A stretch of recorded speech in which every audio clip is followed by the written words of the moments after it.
কুয়ে নদীর জল বাড়ায় বন্যা পরিস্থিতির আশঙ্কায় ভুগছেন এলাকাবাসীরা। ফের কুয়ে নদীর জলে বিপর্যস্ত জনজীবন। ইতিমধ্যেই বাক্সিনা থেকে কিন্নাহার যাওয়ার রাস্তা জলের তলায়। লাপুরে ঠিবা অঞ্চলের কান্দরকুলো গ্রামের কাজুয়েত জলের তলায়। ফের যদি বৃষ্টি হয় অথবা জল ছাড়ার পরিমাণ বাড়ে তাহলে আরও পরিস্থিতি খারাপ হবে। বন্যা পরিস্থিতি নিয়ন্ত্রণে তৎপর হয়েছে লাভপুর ব্লক প্রশাসন। বীরভূমে কিন্নাহার থানার তরফ থেকে ব্যারিকেড করে নোটিশ দিয়ে রাস্তা বন্ধ করে দেওয়া হয়েছে। কিন্নাহার থানার পুলিশের তরফ থেকে মাইকিং করা হচ্ছে যাতে কেউ রাস্তা পারাপার না করে, যাতে কোনো রকম কোনো অপ্রীতিকর ঘটনা না ঘটে। তার জন্য কিন্নাহার থানার পুলিশের তরফ থেকে গ্রাম জুড়ে মাইকিং করা হচ্ছে। একই সাথে তৎপর রয়েছে স্থানীয় তৃণমূল নেতৃত্ব। তারাও এলাকায় নজরদারি চালাচ্ছে বন্যা কবলিত এলাকায়। শিবা অঞ্চলে প্রতি বছরই বন্যা পরিস্থিতি তৈরি হয় এবং ফের জল বেড়েছে। এখন কি পরিস্থিতি বর্তমান? এখন আপনার কালকে থেকে অনেকটাই জল বেড়েছে, এক কোমর করে রাস্তা ডুবে গেছে। টোটালটাই কান্দরকুলো থেকে কিন্নাহার যাওয়ার যে রাস্তাটা, সেই রাস্তাটা পারাপার বন্ধ হয়ে গেছে। আমাদের কিন্নার প্রশাসন টোটালটাই ব্যারিকেড দিয়ে বা প্রশাসন দিয়ে এটাকে রাস্তাটাকে বন্ধ করেছে। কোনো মানুষ সেদিকে পারাপার হচ্ছে না বা কোনো বাইক ফাইকও কিছু পারাপার হচ্ছে না। আর লোকাল ওসি, আমাদের কিন্নার ওসিকে ধন্যবাদ জানাই যে উনি উদ্যোগ নিয়ে এইসব কাজগুলো করেছেন। আর আমাদের ঠিবা অঞ্চলের প্রধান থেকে উপপ্রধান থেকে মেম্বার থেকে টোটাল পঞ্চায়েত সমিতির মেম্বার থেকে গোটা নেতৃত্ব থেকে তৃণমূল কংগ্রেসের নেতৃত্ব থেকে টোটালটাই আমরা বাঁধের পরিদর্শন করছি, দেখছি কোথায় কি হচ্ছে। আমাদের ইরিগেশন দপ্তরের যে ডিপার্টমেন্টে যারা আধিকারিক আছে তাদেরকে জানাচ্ছি, তারা সেখানে যে ধস নেমে যাওয়ার দেখছি, যেখানে বুঝতে পারছি যে ধস ছেড়ে দিতে পারে, সেখানটা আমরা ইরিগেশন দপ্তরকে জানাচ্ছি। তারা সে বাঁধটা মেরামত করার চেষ্টা করছে বা তারা মাটি ফেলে তারা করছে।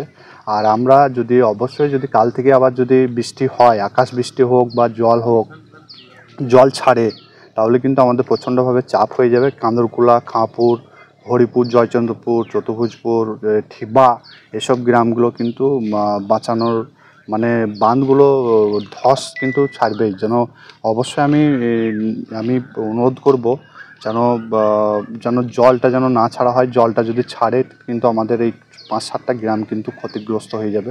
তার জন্য আমি অনুরোধ করছি। আর টোটালটাই কৃষকদের যে বিচুন ফেলেছিল, সে বিচুনগুলো জলের তলায় চলে গেছে, জলে পচে গেছে। এটাই কৃষকদের প্রচণ্ড মাথায় হাত, যে ধান রোয়ানোর আগেই বিচুন পচে গেছে। কৃষকদেরও প্রচণ্ড মাথায় হাত আছে, ওরাও চিন্তাভাবনা করছে কি করব, নতুন করে আবার বিচুন রোপণ করতে হবে। তার জন্য আমি অনুরোধ করছি প্রশাসনকে যেন জলটা যেন কোনো মতে 2000 কিউসেক যদি জল ছাড়ে, আমাদের কিন্তু চাপ হয়ে যাবে। এবার কিন্তু প্রশাসনের তরফ থেকে বিডিও সাহেব বারবার ফোন করছেন বা উনি দেখতে আসছেন, ভোরবেলায় উনি চলে আসছেন দেখতে, বা আমাদের প্রশাসন থেকে টোটাল আমাদের বিডিও সাহেবের আধিকারিকের গাড়ি এসে দেখে যাচ্ছে, বা আমাদের কিন্নার থানার ওসি দেখে যাচ্ছেন। আমাদের বিধায়ক সাহেব রানাদা বারবার ফোন করে খোঁজ খবর নিচ্ছেন, আমাদের ব্লক নেত্রীরাও খোঁজ খবর নিচ্ছেন কি পরিস্থিতি হয়ে আছে এলাকার মানুষের। আমরা সবসময় মানুষের সঙ্গে আছি। আমরাও প্রশাসন থেকে আমরা ঝাঁপিয়ে পড়েছি যেন কোনো জায়গায় ধস না নামে।